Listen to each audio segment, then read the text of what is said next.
மீசான் டிவியின் தமிழ் பேசும் உறவுகளை அன்போடு வரவேற்றுக் கொள்கிறோம். இன்றைய இந்த காணொளி நாடா இல்ல சுடுகாடா அப்படின்னு ஒரு கேள்வியை உருவாக்கி வச்சிருக்குது. அதாவது மாத்தர மாவட்டத்துல தெகுந்தர என்ற பிரதேசத்துல இரட்டை படுகொலை நடந்தது. அந்த சம்பவத்தை நடத்தினவங்க வாகனத்தை எரிச்சிட்டு தலைமறைவான அந்த சம்பவம் குறித்து ஒரு யுவதி ஊடகங்களுக்கு இது யார் செய்த, எதற்கு செய்த, இவரோட பின்புலம் என்ன என்ற பல்வேறு அதிர்ச்சியான விஷயங்களை சொல்லி இருந்தா.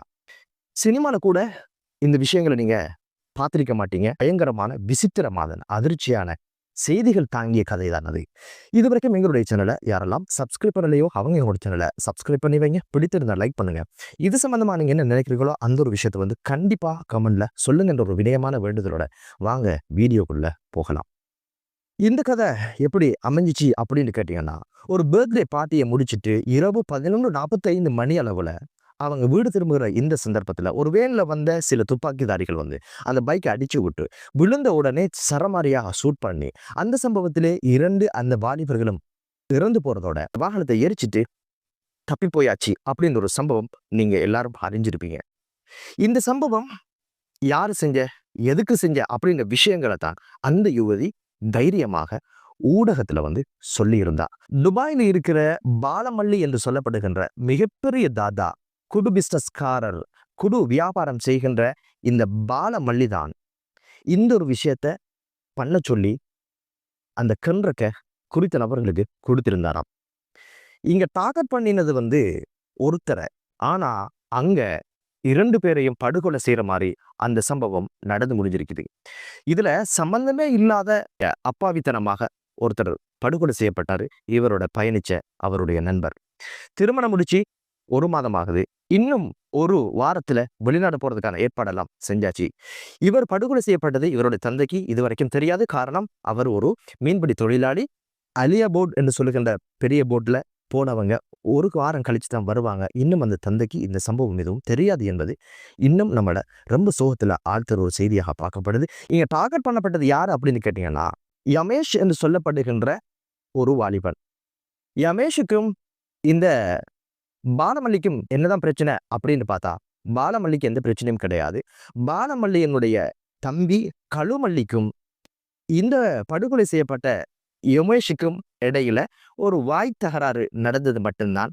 வாய் தகராறுக்கே ஒரு படுகொலையா அப்படின்னு ஒரு விஷயம் உங்களை அதிர்ச்சியில் ஆழ்த்திருக்கும். அப்படியெல்லாம் அதிர்ச்சி அடைய வேணாம். இதுக்கு பின்னால் இருக்கிற சம்பவம் எல்லாம் கேட்கறதுக்கு உங்களுக்கு தைரியம் இல்லாம போகும். அதனால இந்த ஒரு விஷயம் குறித்து இப்போது என்ன நடந்திருக்கு அப்படின்னு கேட்டீங்கன்னா, 3 பேரை கைது செஞ்சிருக்கிறாங்க. இந்த 3 பேர்ல ஒரு பெண் அடங்குவா. இதுல இந்த பெண்ணை ஏன் கைது செஞ்சாங்கன்னா, ஷூட் பண்ணவரு இவருடைய கணவன் என்று சந்தேகிக்கப்படுது. இவர் இராணுவத்திலிருந்து தப்பிச்சு வந்தவர் என்று சொல்லப்படுது. அதுக்கு மேல இந்த பாலமல்லியினுடைய அடாவடித்தனங்கள், ஆள போடுறது, மிரட்டுறது, கப்பம் வாங்குறது, பல்வேறு விஷயங்களுக்கு இவர் தான் அல்லக்கையாக இருந்ததாக சொல்லப்படுது. இவருடைய பேர் பில்டர். இந்த பில்டர் இப்ப தலைமறைவானதுனால கூட சேர்ந்த 2 பேரையும் கைது செஞ்சது மட்டுமல்ல, சம்பந்தப்பட்ட இவருடைய மனைவியும் விசாரணைக்கு உட்படுத்திருக்காங்க. இவர் சொன்ன விஷயம் என்ன அப்படின்னு கேட்டீங்கன்னா, பாலமல்லி தான் 50 லட்சம் ரூபாய்க்கு இந்த ஒரு விஷயத்தை இவர்கிட்ட பொறுப்பை ஒப்படைச்ச இவரை போடுறதுக்குன்னு ஒரு விஷயத்த அவ சொல்லியிருக்கிறார். ஹாய் ஹூயிண்டா ஒருத்தரை போடுற அளவுக்கு பாலமல்லி யாரு அப்படின்ற ஒரு விஷயத்த அந்த யுவதி சொல்லி இருந்தா. பயங்கரமான அதிர்ச்சியான செய்தி. அதாவது துபாயில இருந்து கொண்டு புது பிசினஸ பாரிய அளவுல செய்கின்ற ஒருத்தர் தான். இவருடைய வியாபாரத்துக்கு துணையா நிக்கிறது யாருன்னு கேட்டீங்கன்னா, போலீஸ் உடந்தையாக இருப்பதாக சொல்றா, STF உடந்தையாக இருப்பதாக சொல்றா, நேவி உடந்தையாக இருப்பதாக சொல்றா, ஆர்மி உடந்தையாக இருப்பதாக சொல்றா, அரசியல்வாதி உடந்தையாக இருப்பதாக சொன்னா. எல்லாத்துக்கும் எவிடன்ஸ் காட்டுறா. இதெல்லாம் பொய் கிடையாது, மெருகுட்டல் இல்லைன்னத்தையும் அவ அடிக்கடி சொல்லியிருந்தா. இப்படி மிகப்பெரிய அளவுல கோடியில புரள்ற ஒருத்தர் தான் பாலமல்லி. இந்த பாலமல்லி தெஹிகெதர என்ற ஒரு குடும்ப பேரை உடையவங்க. இவனோட குடும்பத்துல 300-400 பேர் இருக்கிறாங்க. இவங்க எல்லாம் கடற்தொழில் செய்யறவங்க. ஆரம்ப வாழ்க்கை எப்படின்னு கேட்டீங்கன்னா, அங்க சண்டிகரையில இவங்க தான். இவங்க சொல்ற வரைக்கும் தான் விற்கணும், யாருக்கு விற்கணும், யாருக்கு விற்கக்கூடாது, என்ன தொழிலை செய்யணும், போர்டை யார் எடுக்கிற, யார் அதை டெண்டர் பண்ற, அதுல விஷயம் எல்லாமே பார்க்கறது இவங்க தான். இதை எதிர்த்து எவனா அதை பேசினா அவனை அடிச்சு துவச்சு காய போட்டுருவாங்க. இப்படி வந்தவங்க கொஞ்ச நாள்ல இந்த பாலமல்லிக்கு ஒரு யோசனை, என்ன பார்த்தா எல்லாரும் பயப்படணும், நானும் மாகந்துர மதுஷ் மாதிரி பெரிய ஆளாக வரணும் அப்படின்ற ஒரு ஆசையினால அவர் என்ன பண்ணார்னா இந்த குழு பிசினஸுக்குள்ள போக ஆரம்பிச்சாரு. துபாய்க்கு போய் இதை பாரிய அளவுல அரச அனுசரணையோட பாதுகாப்பு துறையினருடைய ஆசீர்வாதத்தோட செய்ய ஆரம்பிச்சாரு. இப்படி இருக்கிற நேரம் கொஞ்சமாக இவங்க டெவலப் ஆகி இந்த நாகரிகத்துக்கு ஏற்ற மாதிரி ஆயுத கலாச்சாரத்துக்குள்ள போயிருக்கிறாங்க. இங்க இவங்களோட குடும்பத்தை யாராவது எதிர்த்தாலோ, உருக்கி பார்த்தாலோ, முறைச்சு பார்த்தாலோ, சாடையால பயமுறுத்தினா கூட வாயில சுற்றுவாங்களாம். அந்த குடும்பம்னா அந்த ஊருக்கே பயமாம் என்று அவ சொல்லியிருந்தா. இந்த ஒரு விஷயத்தை இவன் சொல்ல காரணம் என்ன அப்படின்னு கேட்டீங்கன்னா, அப்படியான ஒரு சூழல்ல அந்த குடும்பத்தால பாதிக்கப்பட்டவ இவவும் ஒருத்தி என்பதனால அந்த ஒரு விஷயத்த அவ விவரிக்கிறான். அவ சொல்றான், என் குடும்பத்துல 3 பேரை கொண்டு குவிச்சாங்க, பயங்கரமாக கொண்டாங்க. முதலாவது எனது அண்ணன் ஒருத்தரை கொன்னாங்க. எப்படி கொண்டாங்கடா, கொண்டு கழுத்தறுத்து தலையை எடுத்துட்டு போயிட்டாங்க. இதுதான் அவங்களோட கொலை செய்யற ஸ்டைல். அங்க உடம்பு மட்டும் தான் இருக்குமே தவிர தலை இருக்காது. இதுக்கு பிறகு என் தந்தைய படுகொலை செஞ்சாங்க. புதைச்சதுக்கு பிறகு புதைக்குழியில இருந்து என் தந்தைய வெளியெடுத்து தலையை மட்டும் வேறையாக வெட்டி எடுத்து கொண்டு போயிட்டாங்க. அதுக்கு பிறகு ஒரு ஹோட்டல்ல என்னுடைய அண்ணனை படுகொலை செஞ்சாங்க. நான் எஸ்டிஎஃப் அவங்கள்ட்ட சொன்ன ஒரே ஒரு விஷயம் என்னன்னா, நீங்க கொலையாளியை பிடிக்கீங்களோ இல்லையோ அது பிரச்சனை இல்லை, என் சகோதரனுடைய தலையை மட்டும் எடுக்க விட்டுறாதுங்க, இதுல அவங்க ரொம்ப குறியா இருப்பாங்கன்றது. அந்த வகையில அது ஒரு பாதுகாப்பாக அவருடைய புடியை நாங்க அடக்கிட்டோம் அப்படின்னு சொல்லி போட்டோம். இந்த ஒரு விஷயம் குறித்து நான் தேடி ஒரு பெண்ணாக, ஒரு யுவதியாக, ஒரு குடும்ப பெண்ணாக இதுக்கு எதிரான வழக்கு ஒன்றை நாங்கள் ஃபேஸ் பண்ணி மேல் நீதிமன்றத்தில் இதுக்கான ஜட்ஜ்மெண்ட் வந்தது. அந்த குடும்பத்தைச் சேர்ந்த ஒரு 4 பேருக்கு எதிரான வழக்கு தான் அங்க பதிவு செய்யப்பட்டது. இறுதி நாள் ஜட்ஜ்மெண்ட் வந்தாச்சு. அந்த 4 பேருக்கும் மரண தண்டனையை தீர்ப்பாக மேல் நீதிமன்றம் பிறப்பிச்சிச்சு. இந்த சந்தர்ப்பத்துல தெய்யதர குடும்பத்தைச் சேர்ந்த ஒரு 500 பேர் வந்திருந்தாங்க. இவங்க எல்லாம் சில பேர் மண்ணில சத்தியம் விட்டு சொன்னாங்க, உன்னுடைய கழுத்தை மறுத்து படுகொலை செய்வோம் அப்படின்ற ஒரு விஷயத்த சொல்லியிருந்தாங்க. அந்த பையன் என்னுள்ள இருக்குது, என் உயிருக்கு எந்த உத்தரவாதமும் இல்லை, நான் இறக்க போறவ என்பதனால இந்த உண்மைகள் எல்லாம் சொல்லணும் அப்படின்னு சொல்லித்தான் இந்த இடத்துக்கு நான் வந்திருக்கிறேன். அந்த அப்படியான விஷயத்த அவ அங்க பதிவு செஞ்சா. இதற்கு 3 மாதத்துக்கு முன்னாலும் அதே நிகழ்ச்சியில கலந்து கொண்டு என்ன சுத்தி என்ன விஷயங்கள் நடக்குது, யார் இதை செய்யறாங்கன்னு பல்வேறு விஷயங்கள் அவ ஊடகத்துக்கு சொல்லியிருந்தா. ஆனா இந்த ஒரு விஷயங்கள் அரசு தரப்பு கண்டும் காணாமல் இருந்ததா, பாதுகாப்பு துறையினர் இது சம்பந்தமாக ஏதும் யோசிச்சாங்களா என்பது தெரியாது. எனவே பாதுகாப்பு தரப்பினரை இவன் நம்புறதாக இல்லை. அதுக்கு என்ன காரணம் அப்படின்னு கேட்டீங்கன்னா, அந்த 2 பேருடைய படுகொலையில அந்த 3 பேரையும் வெகு சீக்கிரமா கைது செஞ்சாங்க. அந்த கைதுக்கான காரணம் என்ன அப்படின்னு கேட்டீங்கன்னா, அந்த பாலமல்லி என்ன பண்ணினாருன்னா, இந்த படுகொலை செய்யப்பட்ட இந்த இளைஞனுடைய தந்தைக்கு ஒரு மெசேஜ் அனுப்பி வச்சாரு. அந்த மெசேஜ் என்ன சொல்லிச்சு அப்படின்னு கேட்டீங்கன்னா, உனது மகனை அடிச்சு நொறுக்கி தூள் தூளாக ஆக்குவோம், சவலால கூட அல்லேலாத அளவுக்கு அது இருக்கும் அப்படின்னு சொன்ன உடனே இவர் பயந்து நிச்சயமா இதை செய்வாங்கன்னு பயத்துல இவர் என்ன பண்ணாருன்னா, அங்க இருக்கிற போலீஸ் ஸ்டேஷன்ல ஒரு கம்ப்ளைண்ட் பண்ணினாங்க. ஆனா அதுக்கு எந்த ஒரு நடவடிக்கையும் இல்லை என்பதனால டிஐஜி ஆபீஸ்ல போயிட்டு இன்னொரு கம்ப்ளைண்ட் பண்ணினாங்க. அதுலயும் எந்த ஒரு நடவடிக்கையும் எடுக்காமலே இப்ப 2 தினங்களுக்கு முன்னால அந்த தந்தை அவருடைய மகனை இழக்க வேண்டி வந்தது. அதே போல இந்த பெண் சொல்லும்போது சொல்றா, என் குடும்பத்தை பழி வாங்குவதற்கான காரணமாக அமைந்தது என்ன அப்படின்னு கேட்டீங்கன்னா, இந்த பாலமல்லியினுடைய ஒரு தம்பி தேங்காய் களவெடுத்தத எனது சகோதரன் கண்டு அந்த ஒரு விஷயத்த கேட்டதுல பேசினதுல வாய்த்தகராறு வந்துச்சு. அது கைகலப்புல முடிஞ்சிச்சு. இதுக்காகத்தான் என் 2 சகோதரர்களை என் தந்தையை படுகொலை செஞ்சாங்க.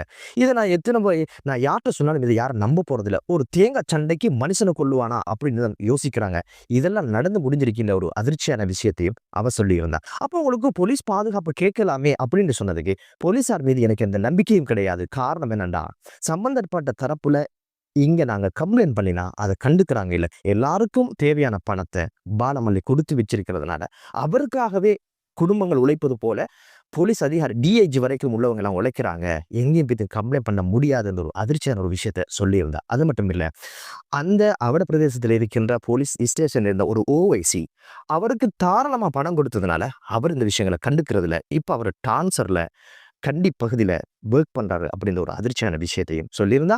அவருடைய மகனை நியூசிலாந்துக்கு பாலமல்லி அனுப்பி வச்சதாகவும் அவருக்கு தேவையான வெகுமதி எல்லாம் கொடுக்கறதாகவும் அவ சொல்லியிருந்தா. அது மட்டும் இல்ல, என் பாதுகாப்புக்கு இருக்கிற பிரச்சனை குறித்து நான் ஜனாதிபதிக்கு உங்களை சந்திக்கணும், பல்வேறு விஷயங்களை சொல்லணும் அப்படின்னு சொல்லி நான் இமெயில் ஒன்று போட்டேன். இது வரைக்கும் எந்த பதிலும் அங்கிருந்து வரல அப்படின்னு ஒரு விஷயத்த அந்த பெண்மணி பதற பதற சொல்லியிருந்தா. இப்ப இவ்வளவு பயங்கரமான ஒரு பலமிக்க ஒரு மனிதருக்கு எதிராக மீடியால இந்த பெண் இப்படியான ஒரு விஷயத்த சொல்றதுக்கு எங்கிருந்து தைரியம் வந்தது அப்படின்னு ஒரு கேள்வி இருக்கும் இல்லையா? இது தைரியம் இல்ல. ஆல்ரெடி அவ போடுவாங்கன்றது அவருக்கு தெரியுது. ஆனா உலகத்துக்கு இந்த உண்மையெல்லாம் தெரியாமல் போயிடக்கூடாது இல்லையா? பாதுகாப்பு தரப்பினர் யாரு? இவரை யார் போஷிக்கிறாங்க? யாரு வளர்க்குறாங்க? இவருக்காக என்ன சப்போர்ட் அந்த பாதுகாப்புத்துறை செய்துன்ற ஒரு உண்மையை வெளியே சொல்லணும். இதுதான் நாட்டினுடைய நடைமுறை என்ற ஒரு விஷயத்தை வெளியே சொல்லணும் என்பதற்காக இந்த உண்மைகளை சொல்லிட்டு சாகலாமே என்பதற்காகத்தான் நான் வந்ததாக அவர் சொல்றான். யோசிச்சு பாருங்க, ஒரு யுவதி, வாப்பா இல்ல, சகோதரர்கள் இல்ல, தனி மனுஷியா தன் உயிருக்கு ஆபத்துன்னும் பொழுது யார் தான் பாதுகாப்பு கொடுப்பாங்க?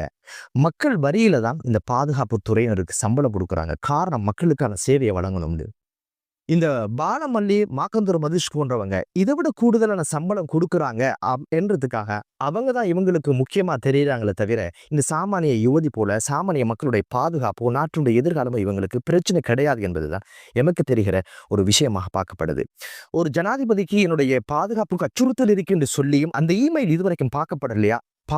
இது பார்த்தால உலக கோஷ்டியினுடைய சம்பந்தம் இது நம்ம தலையிடக்கூடாது என்று மௌனமாக இருந்தாங்களா என்ற ஒரு கேள்வியை மீசான் டிவி முன்வைக்க விரும்புது. இதுதான் எமது நாட்டினுடைய கலாச்சாரம். குலங்கள், கோத்திரங்கள் ஏதோ ஒரு 1000 2000 வருடங்களுக்கு முன்னால சண்டையிட்ட அந்த வகையான சண்டையினை இப்ப பார்க்க முடியுது என்பதுதான் இங்க அவலமான ஒரு நிலைமை. பாதுகாப்புக்கு வர வேண்டியவர்களே பதுங்கி இருக்கிறது ஏன் என்பதுதான் நமக்கு தெரியல. இந்த பெண்ணுடைய பாதுகாப்பு உறுதி செய்யப்படணும். ஜனாதிபதி அவர்களுடைய கவனத்துக்கு இந்த ஒரு விஷயம் கொண்டு போகப்படணும். பாராளுமன்றவைக்கும் இது பேசப்படணும். எனவே அரசு இவர்களுக்கு எதிரான நடவடிக்கைகளை எடுக்கணும் என்பதுதான் நாட்டினுடைய நலன் கருதி இருக்கின்ற ஒவ்வொரு பிரஜையினுடைய அபிலாசயமாக இருக்குது. நாடா இல்ல சுடுகாடா என்ற ஒரு சூழ்நிலை உருவாகி இருக்கிறது என்பதுதான் யதார்த்தமான ஒரு விஷயம். எனவே இந்த பெண்ணுக்கான பாதுகாப்பு மட்டுமில்லை, நாட்டிற்கான பாதுகாப்பு இப்போது சவாலுக்கு உட்படுத்தப்பட்டிருக்குது. அரசியல் இந்த விஷயத்தில் தலையிடாமல் இருக்கிறது அப்படின்னு கேட்டீங்கன்னா, இந்த ஒரு விஷயத்த கையில் எடுத்தா அது பெரிய ஒரு பாதகத்துல மிகப்பெரிய ஒரு அழிவுல நிற்கும் என்ற பயம் இருக்கும் போல. அதனாலதான் மௌனமாக இருக்கிறாங்க.